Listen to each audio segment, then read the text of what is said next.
भेडे खोर्सानी टमाटर यी चिजहरू जस्तो हाम्रो यो उचाइमा चाहिँ यिनीहरू चाहिँ बोट पनि आउँदैन थियो। तर हामीले चाहिँ प्रोडक्टिभ ग्रोथ त्यसलाई चाहिँ उत्पादन गर्ने धेरै फलाउनेसम्म सफल भयौँ। यो भित्र यो चाहिँ एउटा च्यालेन्ज नै हो। यहाँ आउँदै यति उचाइमा चाहिँ कसैले पनि गरेको थिएन। यत्रो पढ्नु भएको छ, अब शिक्षा हो, शिक्षा लिएर पढ्नु भएको हो। अब जागिर गर्न यसो कतै ट्राई गर्नु भन्दा मलाई इन्ट्रेस्टै छैन भन्नुहुन्थ्यो।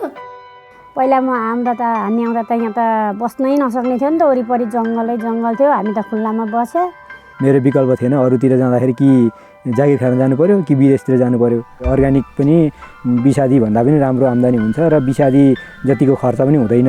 मैले अघिल्लो वर्ष एउटै टहराबाट 2.5 लाखसम्मको भेडे खोर्सानी उत्पादन गरेँ।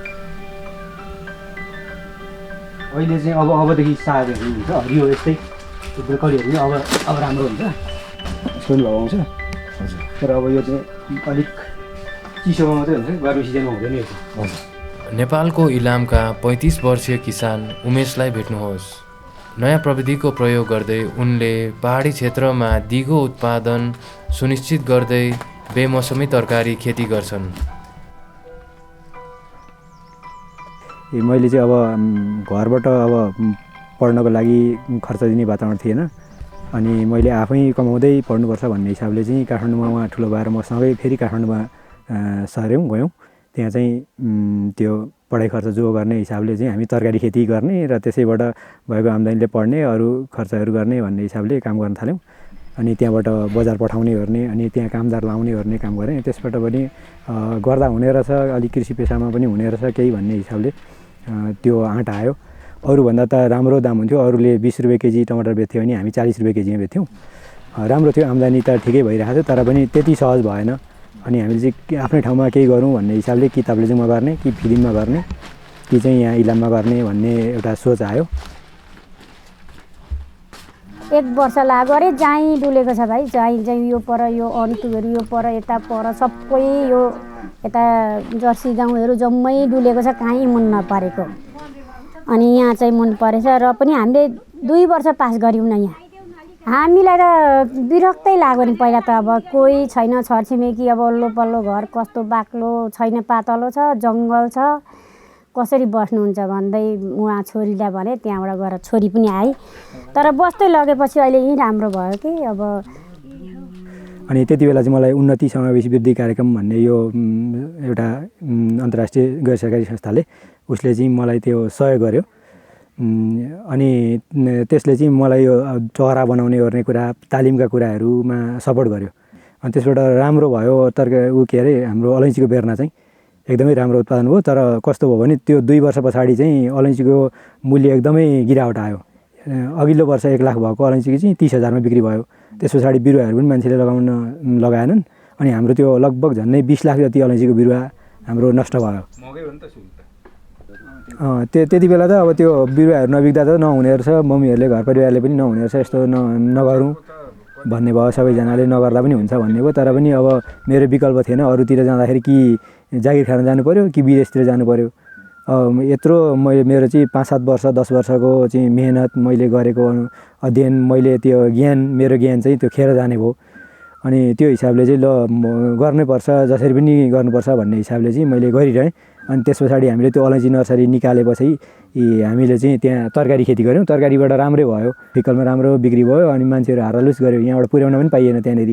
अनि त्यो हिसाबले चाहिँ लु केही न केही अलिकति नयाँ खालको तरकारीहरू उत्पादन गर्नुपर्छ, अलि हाई भेल्युको तरकारीहरू उत्पादन गर्नुपर्छ भन्ने हिसाबले चाहिँ हामीले अब यहाँ चाहिँ अलिक आधुनिक तरिकाका टनलहरू बनाउने, अनि त्यसबाट वातावरण अनुकूल गराउने र त्यहाँ चाहिँ अलिकति उच्च मूल्यका तरकारीहरू जस्तै भेडे खोर्सानी, टमाटर, अकबरे, अनि साग, बेमौसमी सागहरू, काँक्राहरू यी चाहिँ उत्पादन गर्ने भन्ने हिसाबले चाहिँ हामीले यो टनल बनायौँ। हाम्रो ठाउँमा चाहिँ यो बाक्लो अलि हावाहुरीले असर गर्दैन यसले। हजुर, त्यो भएकोले गर्दा यो यही लाउने गरेको छ। अझै पातलो लगायो भने अझै राम्रो के, अझै राम्रो घाम छिर्छ। घाम छिर्छ क्या मजाले। जस्तो यो हाम्रो इलामको यो माथिल्लो भूभाग 1200-1500देखि उँभोको उचाइमा तरकारी खेती गर्न अलिकति कठिन छ। यस्तो ठाउँमा चाहिँ यो ग्रिन हाउस बनाएर गऱ्यो भने एकदमै राम्रो हुँदछ। अलिकति अब हामीले चाहिँ यो प्रविधिसँग पनि नजिक हुनुपर्दो रहेछ। मान्छेहरूले गर्न त गइरहेछन्, अलिकति परम्परा तरिकाले गइरहेछन्। यो अलिकति प्रविधि अपनायो भने चाहिँ राम्रो हुनेछ। जस्तो हामीले चाहिँ यही यो चियाबारी हुँदाखेरि हामीले यो चियाबारीबाटको आम्दानी झन्नै वर्षमा धेरै हुँदा 80,000 जति आम्दानी हुन्थ्यो। यो अहिले जति टहरा बनाएको एरिया छ लगभग 4 रोपनी 5 रोपनी जति हाराहारीमा छ। यतिमा चाहिँ लगभग धेरै हुँदाखेरि अब त्यो खर्च कटाएर 70-80,000 जति आम्दानी हुन्थ्यो। तर त्यति आम्दानी त सामान्य चिज जस्तो काउली सिमीहरू लगाउँदा एउटा बालीले नि एउटा टहराबाट भनेको त्यो 10 भागमा 1 भागबाटै त्यति आम्दानी हुने रहेछ। त्योभन्दा धेरै आम्दानी हुने रहेछ भनेपछि 10 गुणा बढी आम्दानी हुने रहेछ तरकारी खेती गर्दाखेरि। र यो बिना तरकारी खेती गर्न असम्भव छ। अलिकति उच्च मूल्यका बालीहरू जस्तो भेडे खोर्सानी टमाटर यी चिजहरू चाहिँ जस्तो हाम्रो यो उचाइमा चाहिँ यिनीहरू चाहिँ बोट पनि आउँदैन थियो। फल्ने त परेको कुरा हो, तर हामीले चाहिँ प्रोडक्टिभ ग्रोथ त्यसलाई चाहिँ उत्पादन गर्ने धेरै फलाउनेसम्म सफल भयौँ। यो भित्र यो चाहिँ एउटा च्यालेन्ज नै हो। यहाँ हुँदी यति उचाइमा चाहिँ कसैले पनि गरेको थिएन। मैले अघिल्लो वर्ष एउटै टहराबाट 2.5 लाखसम्मको भेडे खोर्सानी उत्पादन गरेँ। जम्मा जम्मी त्यसमा 300 बोट जति अट्छ एउटा टहरामा। अब अर्ग्यानिक भन्ने हिसाबले सर्टिफाई गर्ने हिसाबले आजको भोलि सर्टिफाई गर्ने अन्तर्राष्ट्रिय बजारमा बेच्ने हिसाबले हामीले गर्नु पनि परेको छैन। कमसेकम विषादीलाई कमभन्दा कम प्रयोग गर्ने, सबैभन्दा सेफ विषादीहरू प्रयोग गर्ने हिसाबले जाने हो। अब पछि हामीले प्रमाणीकरण गर्ने कुरा हुँदै गइसकेपछि चाहिँ हामीले यो निमहरू अरू विषादीहरू पनि त्यसलाई पनि हटाउँदै जान सकिन्छ। अब मान्छेले के सोच्छ भने आज विषादी प्रयोग गरिरहेको छ, भोलिदेखि चाहिँ चट्टै छोड्ने भनेको 100% छोड्ने भन्ने हिसाबले मात्रै सोच्दो छ। तर त्यसलाई न्यूनीकरण गर्दै लाने र अन्त्यमा त्यसलाई चाहिँ प्रयोग गर्न छोड्ने हो। यो चाहिँ गहुँ त गहुँ त यो चाहिँ कस्तो सबै टहरा पुऱ्याउनु भएको छ। यहाँबाट पाइप लिएर गएर यहाँ गहुँ चाहिँ यो पकाएको कि यहाँ धेरै कुरा हाल्छ। यो विषादीकै काम गर्छ। यसमा चाहिँ निमहरू बोजोहरू यहाँ चाहिँ हामी विशेष गरी यो रासायनिक मल प्रयोग गर्दैनौँ हामी। अब अरू जस्तो यो बेर्ना उत्पादनको लागि हामीले कोकोपिट पिटमस प्रयोग गर्छौँ। तपाईँहरूले पनि देख्नुहुन्छ त्यो ट्रेमा नर्सरी ट्रेमा राखेर गर्छौँ। त्यसले गर्दा चाहिँ बिरुवाहरू पनि राम्रो उत्पादन हुने। अनि हामीले गाईको मललाई चाहिँ पकाएर एकदमै राम्रो गाईको मल चाहिँ जुन चाहिँ गुणस्तर कायम राखेर हामीले गाईको मललाई छाना दिएर छाप्रो लगाएको छौँ। हामीले अरूतिर मान्छेहरूको खुल्ला छ मल, हाम्रो चाहिँ छानो दिएर लगाएको छौँ। हाम्रो बरु अरूतिर पानी चुहिएला, गाईको गोबर भएको ठाउँमा चाहिँ पानी चुहिँदैन, त्यति राम्रो बनाएको छौँ। अनि त्यस पछाडि हामीले गहुँ सङ्कलन गरेका छौँ। अनि म यो झोल मलहरू बनाउँछु, जीवाणुहरूको प्रयोग गरेर मलहरू बनाउने गरेको छु। जसले गर्दा चाहिँ अब त्यो मलहरू चाहिँ एकदमै लाग्ने हुन्छ। जस्तो नाइट्रोजन चाहिँ एकदमै धेरै हुन्छ। जस्तो हामीले गहुँत प्रयोग गर्छौँ, त्यो गहुँत पनि हामीले त्यो पकाएर निश्चित समयसम्म पर्खेर 15 दिनसम्म पर्खेर स्प्रे पनि गर्ने र जरामा पनि लाउने गरेका छौँ। त्यसले गर्दा त्यो गहुँतमा चाहिँ धेरै कुराहरू नाइट्रोजन फस्फरस पोटास बिरुवालाई चाहिने धेरै खाद्य तत्त्वहरू त्यो गहुँतमा हुन्छ। अनि जसले गर्दा किरालाई पनि नियन्त्रण हुन्छ। त्यो गहुँतको कारणले गर्दा किरा पनि नियन्त्रण हुन्छ र मल पनि हुन्छ र सिँचाइ पनि हुन्छ। 3टा कुरा हुन्छ। अनि गोबर मल पनि हामीले त्यो भर्मी कम्पोस्ट गौँडेले मल पनि बनाउँछौँ। गौँडेले मलले चाहिँ त्यो बिरुवालाई चाहिँ एकदमै धेरै पोषक तत्त्वहरू दिन्छ। गौँडेले मलमा चाहिँ 6-7% नाइट्रोजन हुन्छ। स्पेसल खालको हुन्छ। स्पेसल खालको नि यो त किन्नै पर्छ। हजुर किनेर ल्याउने यो चाहिँ फोहोरमा हुने कुराहरू यसले पकाउनलाई सहयोग गर्छ कि मललाई जस्तो फोहोरहरूलाई चाहिँ कुहिनलाई छिटो सहयोग गर्छ।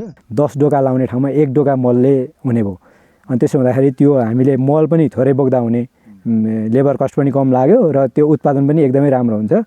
अनि हामीले चाहिँ यो त्यो उत्पादनको क्रममा चाहिँ जस्तो रोग किराहरू नियन्त्रण गर्न चाहिँ हामीले ट्र्यापहरू, फनेल ट्र्यापहरू, स्टिकरहरू जस्तो ग्लु स्टिकहरू, येलो ट्र्यापहरू तिनीहरू प्रयोग गर्ने गरेका छौँ। त्यो हो पहिलो पासो भनेको किरा मार्न। यस्तो छ हाम्रो चाहिँ यो टहराहरू चाहिँ जस्तो अलिकति वातावरण अनुकूल बनाउन सकिने खालको छ। बाहिरबाट प्लास्टिकको लेयर छ, अनि त्यस पछाडि इन्सेक्ट नेट छ, अनि त्यस पछाडि माथि त प्लास्टिक भइहाल्यो। त्यस पछाडि त्यसो गर्दाखेरि जस्तो तातो भएको बेला गर्मी भएको बेला म प्लास्टिकलाई फोल्ड गरेर उँभो उठाउने गरेको छु। अनि अलिकति चिसो हुँदा त प्लास्टिकलाई फोल्ड गरेर तल झारिदिने, अनि त्यसो गर्ने ढोकासोका लाउने गर्ने। त्यो गऱ्यो भने राम्रो हुँदो रहेछ। अनि भित्र किराहरू पनि कम पस्छ।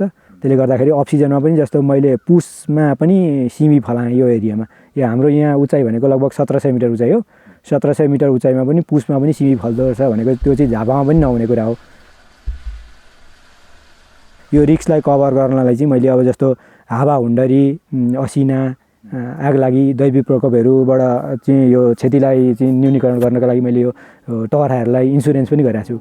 मैले इन्सुरेन्स गरेको छु। अनि त्यसो हुँदाखेरि त्यो रिस्कलाई पनि अलिकति कभर हुन्छ, मलाई अलिकति ढुक्क हुन्छ भन्ने हिसाबले।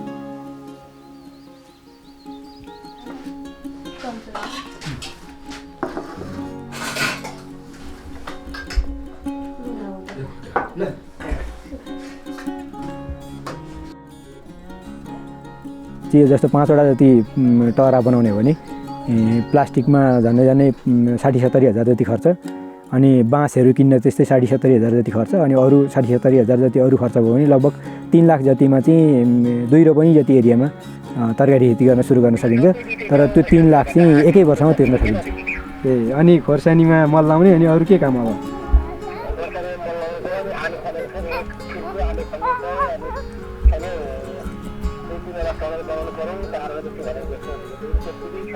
कहाँनिर बनाउने टनल? त्यसो भए त्यहाँ चाहिँ युभी लाएर गर्नु, युभी प्लास्टिक लाएर। अहिले चाहिँ मेरो मेन भनेको भेडे खोर्सानी हो, अनि त्यस पछाडि टमाटर, अनि यो सिबी हुन्छ, यो बेमौसमी जस्तो साउन भदौतिर निकाल्ने सिबी हुन्छ, घिउ सिबीहरू, त्यो एकदमै राम्रो दाममा बिक्री हुन्छ।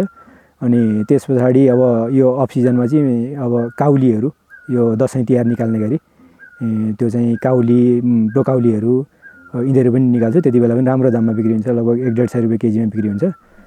तिनै हुन् अलिकति हाई भ्यालुका बालीहरू, जस्तो अहिले मैले चुकन्दर सुरु गरेको छु। चुकन्दर त बिटरुट त्यो गरेको छु, त्यो पनि राम्रो दाममा बिक्री हुन्छ। त्यो पनि अब बेमौसमी रूपमा उत्पादन गर्न सकिन्छ भित्र। जे होस्, यहाँ बेमौसमी तरकारीलाई नै विशेष प्राथमिकता दिने हो। अलिकति उच्च मूल्यका जस्तो त्यही भेडे खोर्सानी, टमाटरहरू चाहिँ यिनीहरू राम्रो दाममा बिक्री हुन्छ। मार्केटिङ चाहिँ कस्तो छ भने हामीले पसलमा दिने गरेका छौँ। यहाँबाट लगेको सब्जीहरू हामी आफै डुलाएर बेच्नलाई अलिकति असुविधा भएकोले गर्दाखेरि त्यो निश्चित पसलहरू छन्, हाम्रा 2-3टा पसलहरू छन्। जस्तो मूल्य पनि मैले के गर्ने गरेको छु भने झापातिरबाट आउने, अरूतिरबाट आउने तरकारीभन्दा हामीले 5-10 रुपियाँ बढी दिनुपर्छ, किनभने हाम्रो तरकारी यो ग्रिन हाउसभित्र फल्या हुन्छ। त्यस पछाडि हाम्रो अर्ग्यानिक हुन्छ, यो अलिकति विषादीरहित हुन्छ, आइपिएम तरिकाले हामीले तरकारी उत्पादन गरेका छौँ। त्यो हुँदाखेरि मलाई 5-10 रुपियाँ बढी दिनुपर्छ भनेर म त्यहाँनिर मेरो प्रस्ताव राख्छु। उनीहरूले त्यही मानिरहेको छ, अनि अरूलाई दिने दामभन्दा पनि मलाई 5-10 रुपियाँ बढी दिन्छन्। अनि त्यसमा पनि मलाई क्यास त्यही दिन मलाई उपलब्ध हुन्छ। अनि बिस्तारै चाहिँ मैले आफै मेरो लोगो राखेर, हाम्रो फार्मको लोगो राखेर चाहिँ फिकलमा तरकारी बेच्ने, अर्थात् बाटोमा राख्ने, हाइवेमा कतै पञ्चकन्या मन्दिर आसपासमा चाहिँ हामीले हाम्रो ब्रान्डको तरकारी बेच्ने, किनभने त्यो चाहिँ हाम्रो चाहिँ अब शुद्ध अर्ग्यानिक छ, राम्रो तरिकाको प्याकेजिङ गरेर राम्रो उत्पादनहरू जस्तो बेमौसमी तरकारीहरू त्यो चिजहरू चाहिँ त्यहाँ राखेर बेच्न पाए अझै धेरै आम्दानी हुन्थ्यो, किनभने त्यो व्यापारीले लिने मार्जिन पनि हामीलाई नै आउँथ्यो भन्ने हिसाबले काम गर्न खोजिरहेको छ।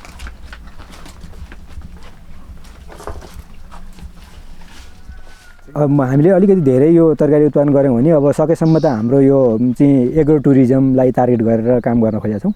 जस्तो पर्यटकहरूलाई पनि यहीँ खुवाउने, यहीँको तरकारी खुवाउने, यहीँको अर्ग्यानिक तरकारी खुवाउने भन्ने हिसाबले अहिले भर्खरै हामीले म पनि आबद्ध भएर एउटा हामीले कर्फोक खलङ्गा यो सामुदायिक होमस्टे भनेर दर्ता गरेर सुरु गर्न थालेछौँ।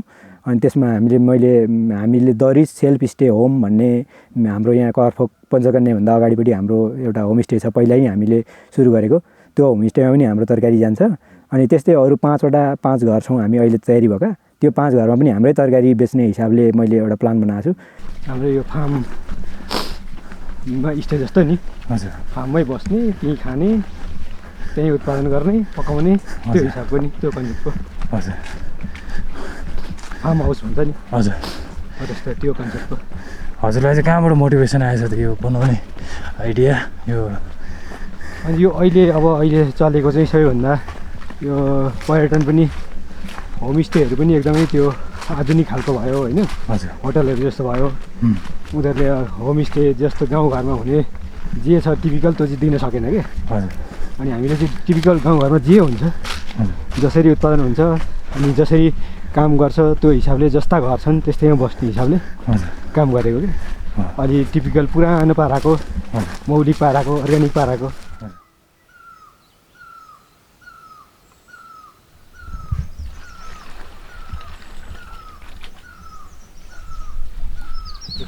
यही बनाउने, यो यस्तो बनाएर अनि यहाँ यसमा यो अलि जुन ठुल्ठुलो गराएको छ त्यसमा बनाउने भन्ने गरेँ। राम्रो पनि देखिन्छ। अनि पुरा घाम लाग्ने खालको क्या, धेरै फल पाइन्छ, खुल्ला छ क्या। पर हाम्रो चाहिँ अलिक सानो छ ठाउँ, यहाँ चाहिँ सबै गर्ने हो क्या। त्यही त भने एक दिन बनाउनु गएको छु, त्यो खाल्डोमा पानी हाल्न पाइँथ्यो कि, पानी फेरि नभएको बेला गाह्रो हुन्छ नि। हजुर, यसो गरौँ होला, बनाउनु पायो भने चाहिँ कत्रो म पनि सघाउँछु नि, दुईजनाले भएर गरौँ न। यस्तो हुँदो रहेछ। अब जस्तो यो तरकारी खेती भनेको ठुलो आम्दानीको एकदमै अरू व्यापार व्यवसाय जस्तो उथलपुथल हुने गरी तमासै आम्दानी हुँदैन, तर पनि नियमित आम्दानी हुन्छ, थोरै थोरै आम्दानी हुन्छ, भइरहन्छ, त्यो एकदम निरन्तर हुन्छ। हामीले चाहिँ जस्तो यो फार्महरू सञ्चालन गर्दा गर्दा 10-15 लाख जति यो फार्मकै उसमा यो खर्च भएको थियो, त्यसलाई चाहिँ मैले तिर्ने भन्ने प्लान थियो, त्यो लगभग तिरिसक्यौँ त्यो फार्ममा लागेको खर्च। अब यस पछाडिको आम्दानी चाहिँ हाम्रो सुपथ हुन्छ, त्यो चाहिँ बचाउन सकिन्छ। त्यो हजुर त्यो छ। अब चाहिँ अब भविष्यमा त अब त्यही हो, अलिकति राम्रो उत्पादन गर्ने, राम्रो गर्ने, घरसर बनाउने, अब सम्भव भएसम्म गाडी साडी किन्ने, त्यो हिसाबको उद्देश्यले काम गरिरहेछ। अब कति सफल हुन्छ अब त्यो चाहिँ अब भविष्यले बताउँछ। कार्फोक स्कुलमा कन्सर्टमा आएको होला नि हैन?